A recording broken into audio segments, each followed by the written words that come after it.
Unajua kwa nini watu wa karibu waga tunahisi hawatusupport kwenye vitu vyetu? Tunafanya vitu vingi lakini tunahisi watu wa karibu hawatupi ile full support.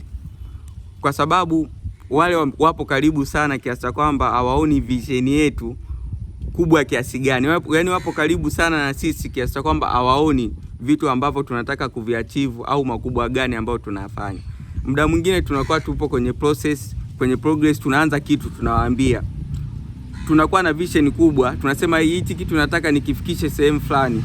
Wanakuwa hawaamini muda mwingine, au wanaamini ila hawachukulii kwa ukubwa kwa sababu wanakufahamu. Labda wanakujaji kutokana na vitu ambavyo wanavijua wewe unavifanya, au wanaangalia process ya hicho kitu unachokifanya inaenda kidogo kidogo inaongezeka. Sasa wao wapo karibu sana na wewe kiasi kwamba hawaoni improvement ambayo unaipata kila siku baada ya siku.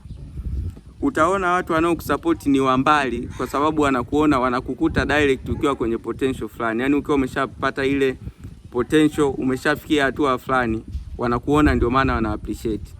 Natoa mfano wa karibu sana. Mimi nimekuwa karibu na Roma Mkatoliki. Nimemuona akiwa sekondari Bombo pale hospitali. Kwa hiyo nimemuona tokea akiwa hospitali akiwa chini mpaka anavyokuwa, namchukulia kawaida kwa sababu nimemzoea, kwa sababu namuona akifanya activities za kila siku. Akitoka hapo anaenda dukani, anaenda sehemu fulani. Kwa hiyo najua kabisa kwamba huyu ni mtu ambaye siwezi kumchukulia kwa ukubwa kiasi hicho, ila ni mtu mkubwa.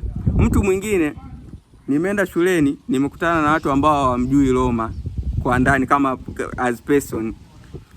Wanaongea kuhusu Roma kwamba Roma ni mtu hatari, yani wanaongea vitu vikubwa zaidi ambavyo mimi nikimfikiria na Roma naona ndio kafanya vitu vikubwa, ila kwa sababu nilikuwa karibu naye, nilimuona akiwa anakuwa mazoea ya kwamba ni mtu wa kawaida, namuona anafanya activities za kawaida, ina create kitu fulani kwamba kitu cha kawaida sana. Hivyo kwa watu walio karibu yetu watakuchukulia kawaida kwa sababu wana kuzoea, na mazoea yakishafika to the extent fulani yanapunguza value. Kwa hiyo the value anayokuchukulia wewe na mtu mwingine ambaye ametoka nje atakaye kukuta kwenye point fulani ya improvement ya movement ya issue zako itakuwa ni tofauti. Mimi nafanya muziki, watu nilikuwa nakaa nao nikiwa na rap wananichukulia poa, yani unajua ile fresh, wewe kutoka utoki nini, lakini akisikiza mtu mwingine anampa appreciation kubwa sana zaidi hata mimi ambacho nakifanya daily ambacho wanakiona.